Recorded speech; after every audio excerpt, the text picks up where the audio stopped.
بسم اللہ الرحمن الرحیم۔ مدنی الہ یوٹیوب میں خوش آمدید۔ السلام علیکم ناظرین، آج ایک اور عمل کے ساتھ آپ کی خدمت میں حاضر ہوں۔ ناظرین، آج کی ویڈیو ان بہن بھائیوں کے لیے ہے جو اولاد کی نعمت سے محروم ہیں۔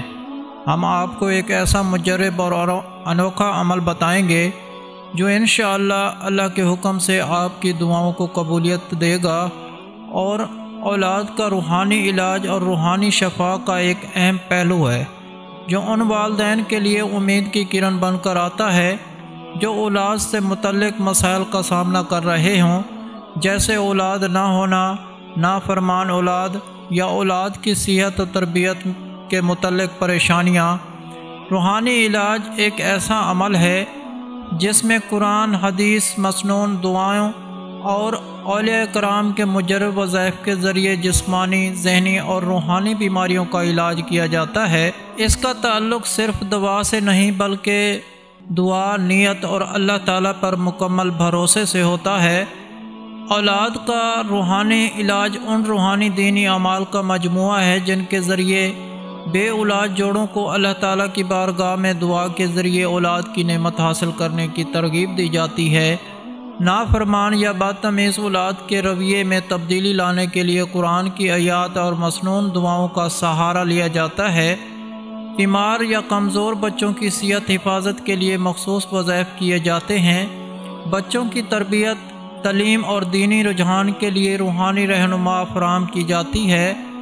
اعتماد، یقین، روحانی علاج والدین کو یقین دلاتا ہے کہ ہر چیز اللہ کے اختیار میں ہے اور دعا کے ذریعے ناممکن بھی ممکن ہو سکتا ہے۔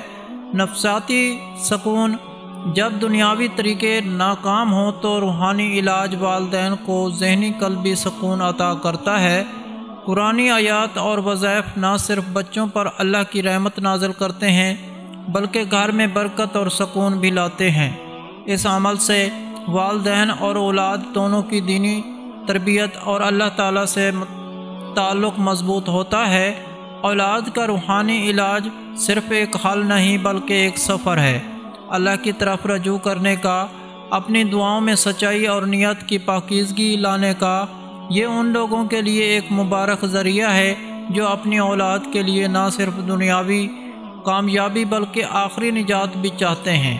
متعدل روحانی علاج جسم، دل اور روح تینوں پہلوؤں پر کام کرتا ہے، اس لیے یہ زیادہ مکمل اور مؤثر محسوس ہوتا ہے۔ جب دوا، سائیکالوجی سے مطلوبہ سکون نہ ملے تو لوگ روحانی علاج کا سہارا لیتے ہیں۔ وظائف کا اذکار، قرآن اور مسنون دعائیں ایسی چیزیں ہیں جو ہماری دینی اور ثقافتی پہچان کا حصہ ہیں، اس لیے لوگوں کو ان پر زیادہ اعتماد ہوتا ہے۔ روزانہ کا ذکر، دعا اور روحانی معلومات انسان کو یہ احساس دلاتے ہیں کہ وہ خود اپنی بہتری کے لیے کچھ کر رہا ہے۔ روحانی علاج انسان کو دوبارہ اللہ کے قریب لاتا ہے اور اس کے دل کو وہ سکون ملتا ہے جو دنیاوی چیزوں سے ممکن نہیں ہوتا۔ وظائف اور دعائیں بغیر کسی سائیڈ ایفیکٹ کے روحانی سکون اور برکت عطا کرتی ہیں، اس لیے لوگ ان کی طرف زیادہ میل ہوتے ہیں۔ آج کے دور میں جہاں جسمانی صحت پر توجہ دی جاتی ہے وہیں روحانی صحت پر بھی برابر اہمیت رکھتی ہے۔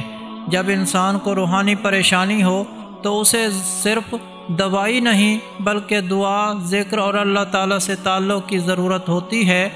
متعدل روحانی علاج اسی خلا کو پورا کرتا ہے اور انسان کو نہ صرف شفا دیتا ہے بلکہ اس کی روح کو روشنی بھی عطا کرتا ہے۔ ناظرین، بے اولادی ایک بہت بڑی آزمائش ہے۔ دل کے ارمان، دعائیں اور ہر ماں کی گود بھرنے کی خواہش ہے۔